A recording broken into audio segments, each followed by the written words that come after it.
You might look at this story and think it's all about failure, but really, it's a masterclass in resilience.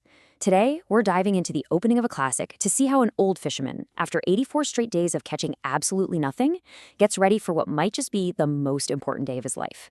And believe me, it's all in the details. 84. Just let that number sink in. For 84 days, the old fisherman, Santiago, has sailed out and come back with nothing. That's almost 3 solid months of empty nets. In a small fishing village like his, a number like that, well, it doesn't just describe you, it starts to define you. It's like a brand of bad luck everyone sees. So, is that what this is? Just a straightforward story about failure?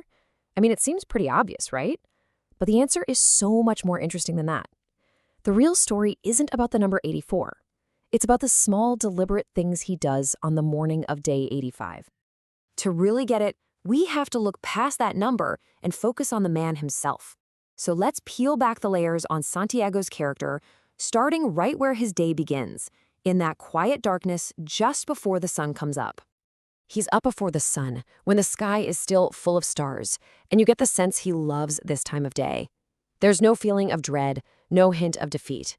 Instead, there's just this quiet dignity to his routine. He's completely at home, totally in his element, not beaten by the sea, but a part of it. Now, Santiago isn't completely alone in this struggle. There's one person who sees right past those 84 empty days, a young boy named Manolin. Their bond is absolutely crucial. It's the source of the old man's emotional strength. And check out how real the boy's devotion is. It's not just talk, he acts. He brings Santiago food, he helps him carry all that heavy gear, he even carefully preps the fishing lines. This isn't pity, you see. It's a true partnership, built on the kid's unwavering belief that the old man is still a master. And right here, you see the huge contrast. While all the other fishermen look at Santiago with pity, maybe even a little scorn, Madeline sees a legend. He respects the old man's incredible knowledge and skill, and that faith gives Santiago a dignity that the rest of the village is trying to take away. You know, if you really want to understand Santiago's spirit, you just have to look at one of his most prized possessions, his sail. It's way more than just a piece of cloth. It tells his entire life story.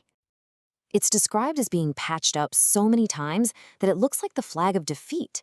It's a perfect visual for his long, hard life and, yeah, those 84 days of struggle. It's worn, it's tattered, it's been beaten up by the wind and the sea. But here's the thing, and this is so important. Even though it looks that way, Santiago carries that sail with pride. It is not a flag of surrender. It's a banner of endurance. Every single patch tells a story, a testament to a storm he survived. It's a symbol of his unbreakable spirit. And it's not just the sail. His little wooden boat, it's described the exact same way. It's old for sure, but it's still seaworthy. Just like Santiago, it's seen better days, but it is still strong, still capable, and absolutely ready for whatever the sea throws at it. The man and his tools are a perfect reflection of each other. Okay, so we've got an old man with old equipment, but a spirit that's anything but broken. So what's his plan? How does a master fisherman plan to beat a streak of 84 days of bad luck? Well, it all comes down to his philosophy. It starts with a number, 85. To Santiago, this isn't just the next day. He flat out declares it's his lucky number. That's a conscious choice, an act of faith. It's him deciding that today is going to be different. And he's not just hoping. He's got a plan to make that luck happen. He tells Manolin, "Today I will go far out, farther than the others dare to go." See? He isn't going to just do the same old thing and hope for a new result. He's taking a calculated risk, pushing past the usual limits, because that's where he believes the great fish are waiting. And this is the key to understanding him. While he hopes for a little luck, he never relies on it. His values are crystal clear. He believes in skill, patience, endurance, and precision. All the things that he can actually control. What other people think, their pity or their respect, that stuff just doesn't matter when he's out on the water. You can literally see his mastery in his preparation. It's like watching a ritual. He rows way out, he baits his hooks perfectly with fresh sardines, he lowers his lines to the exact depth he wants because he believes that exactness brought luck, and he doesn't just watch the line, he holds it, feeling every single twitch from the deep. This is a true professional at work. And all of this brings us to the real engine powering Santiago through everything. the sheer strength of his spirit, a spirit fueled by memory, and most of all, by hope. As he's rowing out in the dark, his mind doesn't drift to his failures. Instead, he thinks back to this powerful memory from when he was young, lions playing on the beaches in Africa.